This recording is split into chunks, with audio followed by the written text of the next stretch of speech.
Dell has once again released a brand new variant of their UltraSharp 34-inch ultra-wide monitor. Let's talk about who this is for, who should not buy it, and the one big reason why you may be better off going with something else. Let's roll that unboxing.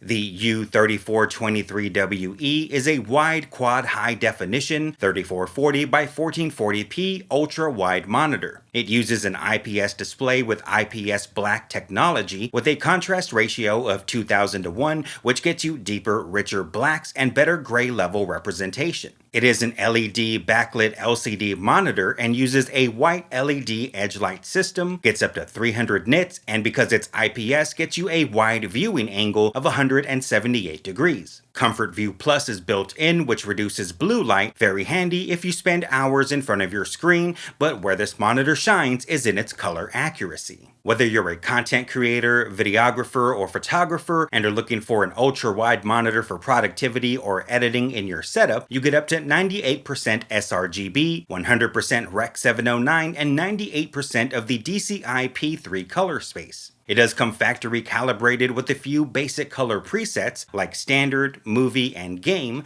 However, you can adjust the temperature, color space, and even go into custom color where you can adjust things like the gain, offset, hue, and saturation for deeper calibration controls. Now beyond that, I'd still recommend using something like a Spider 5 Pro or a calibration device to get it as color accurate as possible. I pulled up some old photography sessions I'm still pretty familiar with, and everything looks pretty accurate. I'd have no problem recommending this for color work in both photo and video. And who wouldn't want all that extra real estate an ultra-wide provides when using programs like Adobe Premiere or a DAW, where you can really make the most out of seeing all of your windows and tabs. If it's for the office or work, you'll appreciate the Auto KVM feature that allows you to use the same keyboard and mouse on up to 2 separate computers. So if you're a photographer, videographer, content creator, or professional, whether in the office or working from home, and need a color-accurate ultra-wide monitor for your space, this absolutely fits the bill. Now, really quick, if you're finding this video helpful, consider not only hitting that subscribe button and notification bell, but using my links in the description where I've listed the best of everything I use in my setup, which also helps to support my channel.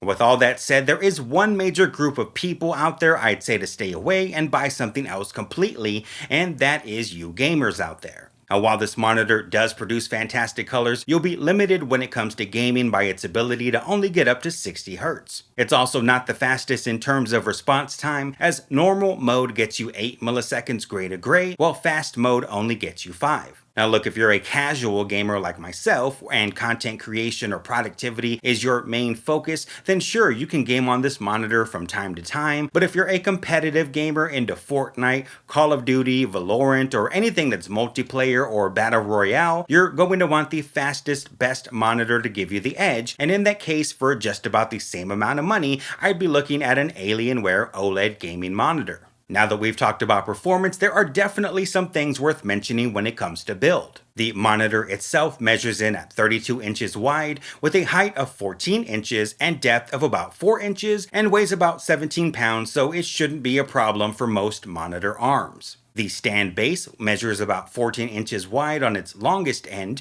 with a depth of about 9 inches, and the entire monitor when fully assembled weighs about 25 pounds, much lighter than my BenQ monitor, which is a freaking beast and probably weighs somewhere around 50 pounds. Your desk will thank you. It is height adjustable with a max height of around 22 inches, can tilt and swivel to accommodate your setup, but honestly, since it's 100mm by 100mm VESA mount compatible, I think it's much better to have it mounted to free up your desk space for other things. If you've got windows that can sometimes be a pain with outdoor light reflection, you'll appreciate the curved anti-glare matte display, which keeps your focus on your work. Now, not everybody has a home studio with studio monitors like I do, so you'll appreciate the fact that it has dual 5-watt speakers built in. A lot of monitors I review don't, so that's kind of a big deal, and they don't sound that bad at all. I can see you in the meadow, holding out your hand.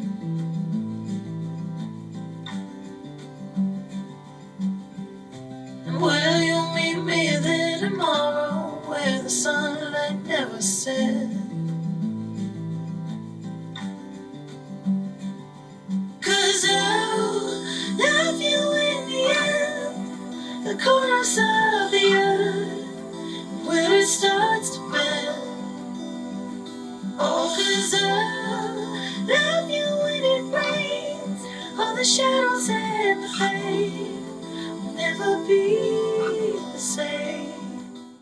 It's got plenty of connectivity. Taking a look at the back from left to right, we've got your power connector, 2 HDMI 2.1 ports, a DisplayPort 1.4, a USB-C 3.2 Gen 2 upstream port that can be used to transmit video, an audio line out, another USB-C 3.2 Gen 2 upstream port, 4 USB 3.2 Gen 2 Type A downstream ports, and an RJ45 Ethernet port. You've also got 2 additional ports along the bottom, a USB Type A with power charging, and another USB-C downstream. In addition to the power cable, HDMI cable, and DisplayPort cable, you'll get a 3.3-foot USB-C and 3.3-foot USB Type A cable out of the box to get you started.